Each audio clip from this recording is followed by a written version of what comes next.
Pour profiter davantage de la vidéo, il est conseillé de faire une capture d'écran, répondre aux questions avant de voir la vidéo et s'il le faut, reprendre un exercice après avoir visionné la vidéo. Ok. Donc, voyons la première partie du modèle classique au modèle de bord, exercice généré par l'EI, donné la masse de l'électron. On nous donne la masse de l'électron, la charge élémentaire, la constante de Planck, H et non pas K. Il faut rectifier sur le document d'origine. C est égal à 3,10 plus 8. K, la constante électrique, elle est égale à la valeur qu'on nous a donnée et l'équivalent d'un électron-volt en joule. Partie 1, échec de la mécanique classique de Newton. On considère un électron en mouvement circulaire de rayon R autour d'un proton noyau d'hydrogène exprimé l'intensité de la force électrostatique F exercée par le noyau sur l'électron. OK. Alors, pour la première question, on veut donc exprimer cette force électrique. Alors, la force électrique, elle est égale. Alors, tout d'abord, on représente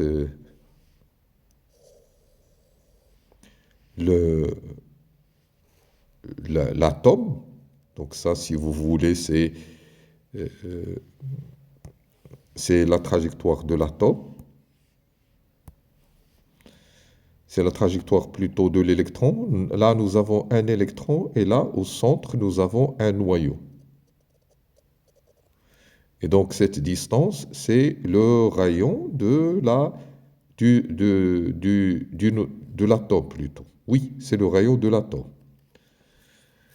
Et donc, la force exercée par le noyau sur l'électron, elle est orientée dans ce sens.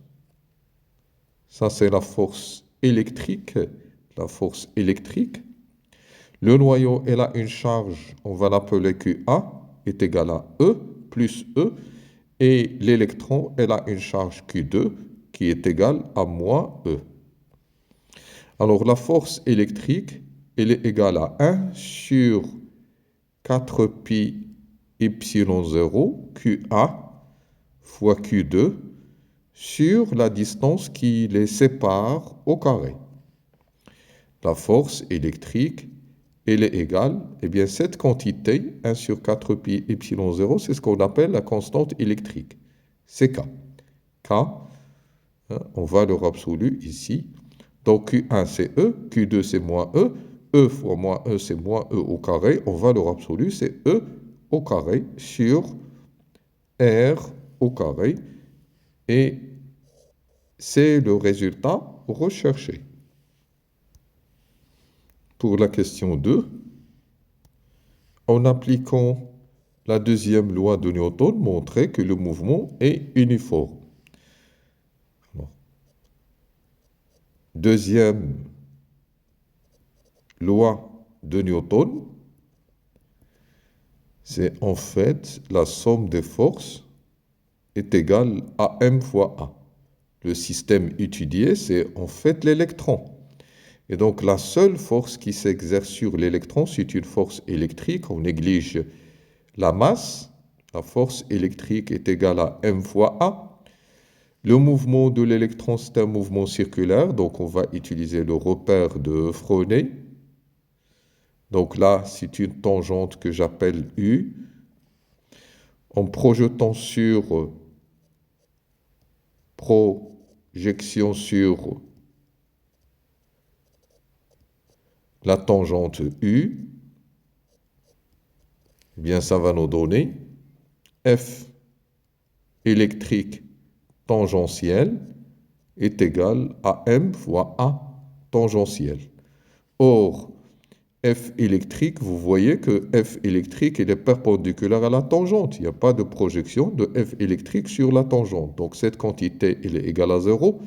Cela veut dire que A tangentiel, elle est égale à 0. Or, A tangentiel, c'est D de V sur D de T, qui est égal donc à 0. Et par suite, la vitesse V est égale à une constante. La vitesse V est égale à une constante, donc mouvement uniforme.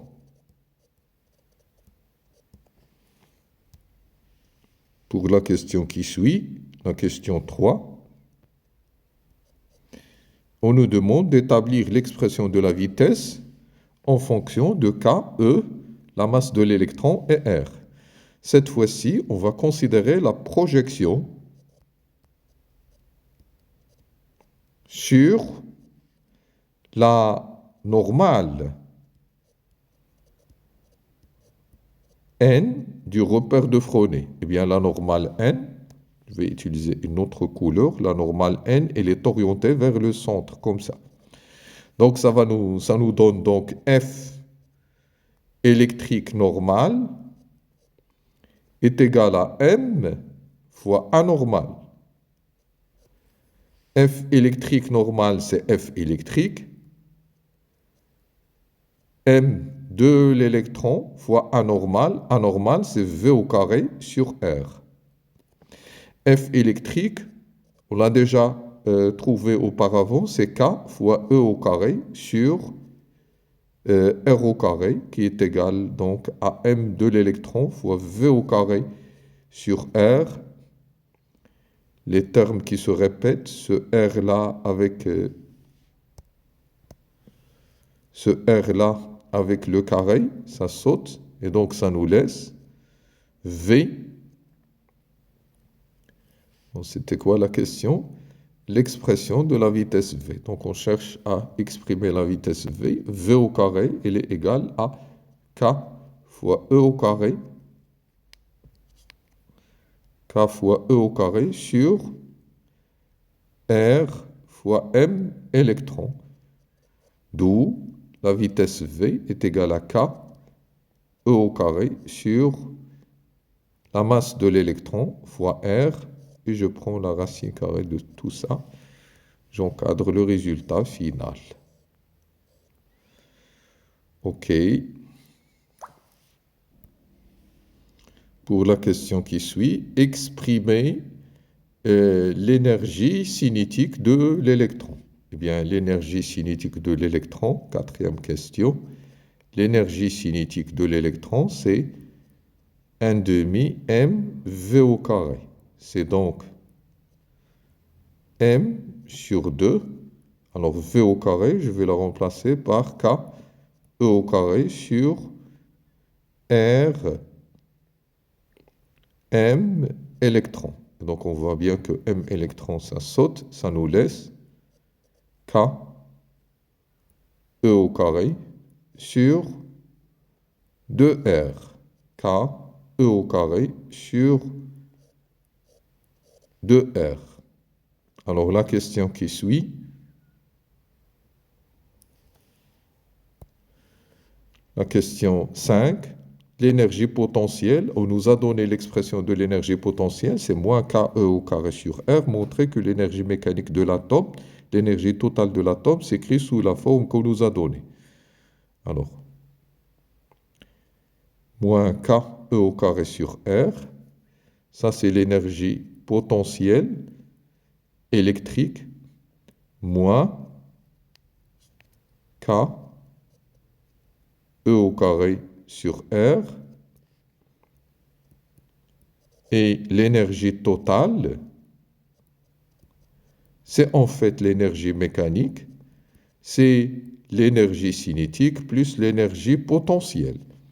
L'énergie cinétique, on l'a déjà trouvé, c'est KE au carré sur 2R, et l'énergie potentielle, c'est moins K E au carré sur R. Pour avoir le même dénominateur, je vais multiplier la par 2 et la par 2. et ça nous donne l'énergie totale, qui est en fait l'énergie mécanique, elle est égale à moins K E au carré sur 2R que l'on va encadrer. Pour la question 6, question de cours, selon la physique classique, l'électron devrait rayonner de l'énergie en continu. Quelle serait la conséquence sur la trajectoire de l'électron et la stabilité de l'atome? Alors, de quoi s'agit-il au juste? Question 6. Alors, donc, l'atome rayonne de l'énergie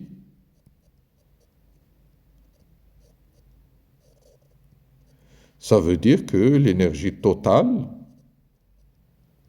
normalement, il doit diminuer, puisque ça rayonne de l'énergie. L'énergie totale, c'est une fonction décroissante. Donc, moins K E au carré sur 2R, il doit diminuer.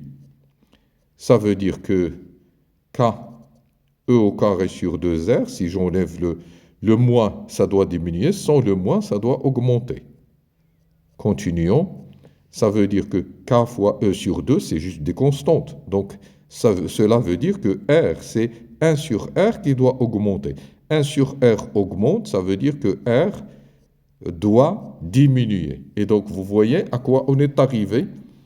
Si on admet que l'atome rayonne de l'énergie, eh bien, normalement, le rayon de la trajectoire de l'électron autour du noyau, il doit diminuer. Et donc, l'électron doit finir par s'écraser sur le noyau. Alors, donc, on a dit que l'électron devrait finir par s'écraser contre le noyau et par suite, l'atome ne doit pas donc exister. Et dans la réalité, c'est qu'on a des atomes, ça existe. Les atomes, ils existent dans la nature. Donc, c'est ça qui traduit l'échec de la mécanique de Newton. Dans la deuxième partie, modèle quantique de Bohr, Bohr suppose que l'énergie de l'atome est quantifiée selon la relation En est égal à moins E0 sur n au carré, avec E0 est égal à 13,6 électronvolts et n un entier naturel non nul.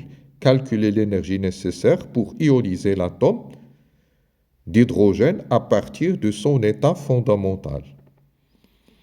Alors, de quoi s'agit-il au juste?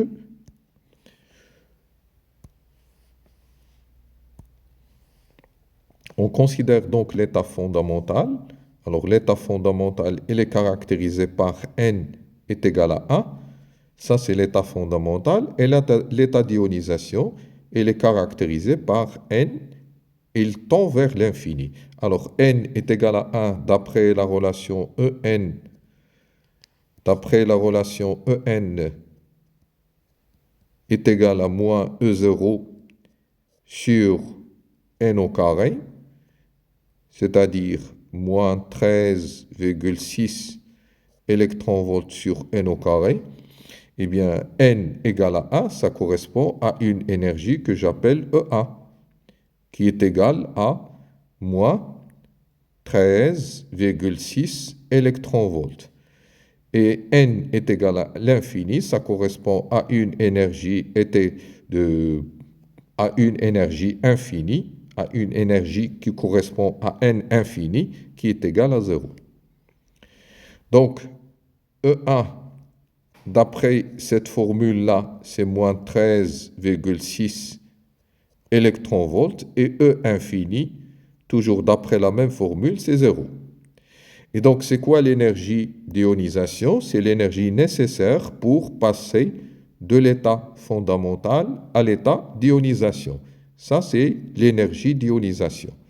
Alors, l'énergie d'ionisation, c'est l'énergie E infini moins EA. Et parce que E infini, c'est 0, et EA est égal à moins 13,6 électronvolts, donc l'énergie d'ionisation est égale à 13,6 électronvolts. Dans la question 8, on nous demande l'atome passe du niveau n est égal à 3 au niveau n est égal à 2. S'agit-il d'une émission ou d'une absorption de lumière?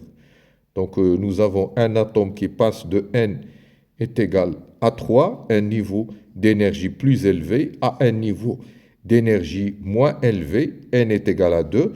L'atome fait donc cette transition électronique, et donc puisque c'est une descente, il sera accompagné par l'émission, c'est une émission de lumière, émission de photons. Donc, il s'agit d'une émission. Il s'agit donc d'une émission car l'énergie du niveau n est égal à 3, qui est donc E3, elle est supérieure à l'énergie du niveau n est égal à 2, qui est E2. Question 9. Calculer la longueur d'onde lambda du photon associé à cette transition. À quel spectre appartient-elle? Alors, c'est la même question, hein, c'est une suite de la question précédente. Alors, l'énergie libérée, c'est en fait l'énergie d'un photon, photon. Le photon libéré, il aura une énergie qui est égale à E3 moins E2. L'énergie libérée, c'est H nu, la constante de Planck fois la fréquence, est égale à E3 moins, alors E3, on va la remplacer, E3 c'est moins E0 sur 3 au carré, moins E0 sur 2 au carré. C'est donc moins E0 sur 9 plus E0 sur 4. H nu, c'est HC sur lambda, est égal à donc E0, facteur de 1 sur 4, moins 1 sur 9. Donc on cherche à calculer lambda. Donc lambda, c'est E0 sur HC. Alors, en fait, c'est 1 sur lambda. 1 sur lambda, c'est E0 sur HC, facteur de 1 sur 4, moins 1 sur 9. Je la laisse comme ça. Donc, c'est juste une application numérique. Hein. E0, c'est 13,6 électronvolts que je dois multiplier par 1,6 10 puissance moins 19 pour la convertir en joules. 10 moins 19. Que l'on divise par H, la valeur qu'on nous a donnée. Bien, la valeur qu'on nous a donnée, c'est 6,63 fois 10 puissance moins 34 fois C3 10 plus 8, facteur de 1 sur 4, moins 1 sur 9. Vous saisissez l'opération telle que vous la voyez, d'accord, sur vos calculatrices. Ça va vous donner une valeur qui représente 1 sur lambda. Et si vous l'inversez, vous inversez ce que vous allez obtenir sur vos calculatrices. Donc, vous allez obtenir une longueur d'onde lambda qui est égale à 658 nanomètres. Bien sûr, dans un premier temps, vous allez obtenir le résultat en mètres. Vous la convertissez en nanomètres, ça donne ça.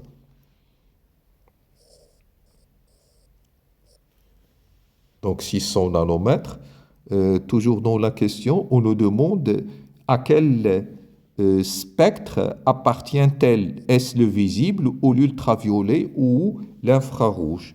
Puisque cette longueur d'onde, elle est située entre 400 nanomètres et 800 nanomètres, eh bien, puisque cette longueur elle est située entre ces valeurs-là, eh bien, lambda, ça appartient au visible. C'est de la lumière visible. Question suivante. Un photon d'énergie 12,5 électronvolts arrive sur l'atome à l'état fondamental n est égal à 1. L'atome peut-il absorber ce photon justifié par le calcul? Bien, pour répondre à ce genre de questions, je suppose que, a priori, on ne sait rien, mais on va supposer que, d'après l'énoncé, nous avons notre atome dans l'état fondamental, c'est-à-dire n égale à 1, on va supposer que l'électron, il va absorber, donc cette énergie qu'on vient de lui donner, que je vais appeler E, qui est égale à 12,25, ou bien c'était 12,5, qui est égal à 12,5 électronvolts. Je suppose que l'électron, il va absorber cette énergie et il va passer à un niveau supérieur. Il va passer à un niveau supérieur caractérisé par En, qu'on ne connaît pas. D'accord? Et donc, quelle relation doit exister entre EA et EN et E? Tout simplement, E, il doit être égal à EN moins EA. Et on va chercher ce N-là. Donc, EN,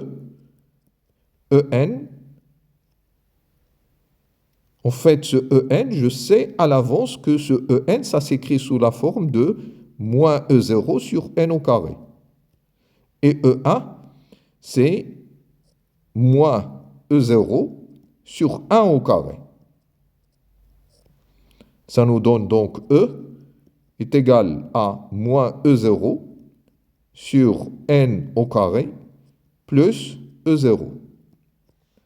Ça nous donne donc E0 sur N au carré est égal à E0 moins E. Et par suite, N au carré est égal à E0 sur E0 moins E. En racine carrée, si vous enlevez donc ce carré. Et donc ça donne E0 c'est 13,6 moins 12,5 en racine carrée. Et donc, on calcule tout ça. Racine carrée de 13,6 moins 12,5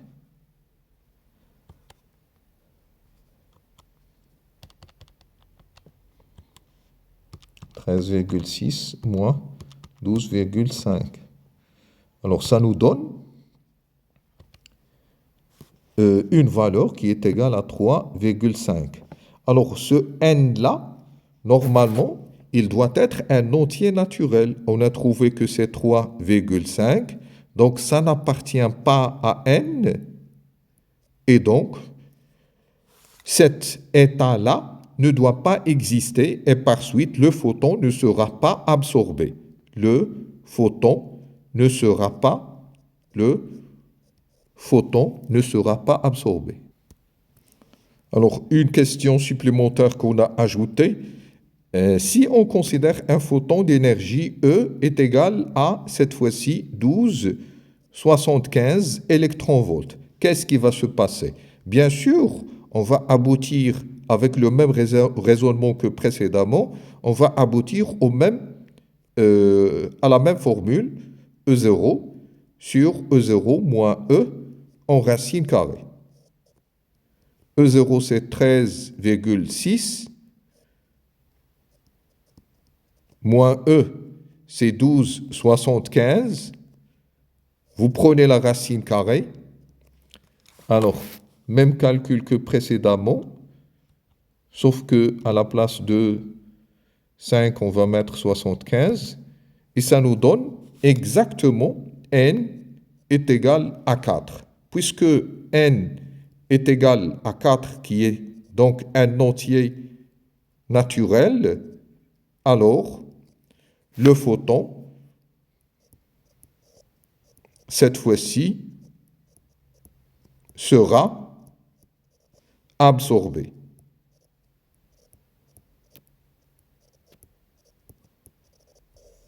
Voilà, c'est tout pour cette vidéo.